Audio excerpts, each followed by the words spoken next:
किस इज्जतदार इंसान को नींद आती है?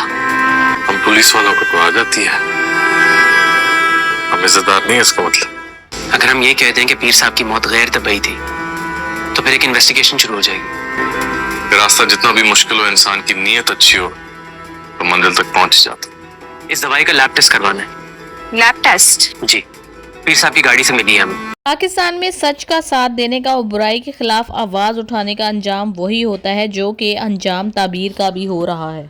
उसामा जो कि उसका अपना डियरेस्ट कोलीग था, असल में तो वो एक सियासतदान का बेटा है और उसे बहुत ही अच्छे तरीके से आता है कि चालें किस तरह चली जाती हैं और किस तरह से अपने आप को बचाकर दूसरे लोगों को फंसाया जाता है।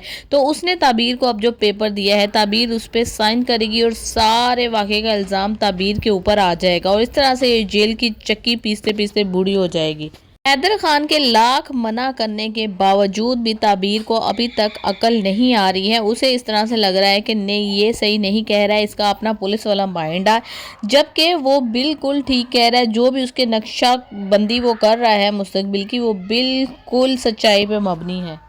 लेकिन तैयब का जो सारा प्लान था ताबीर के ज़रिए हुकूमत हासिल करना, पीर को मार कर, पीर को तो उसने कत्ल कर दिया लेकिन हुकूमत उसको नहीं मिली क्योंकि पीर की बीवी ने उसकी गद्दी संभाल ली है। पीर की बीवी का भी यही कहना है कि जो घुटन मैं पीर साहब की ज़िंदगी में महसूस करती थी वो घुटन मैं अब महसूस नहीं करती हूँ। यानी कि इस कदर घटिया वो इंसान था, न सिर्फ ये कि पूरे एरिया को उसने नशे की लत पे लगाया हुआ था बल्कि घर में भी एक टॉक्सिक किस्म का बिहेवियर था उसका।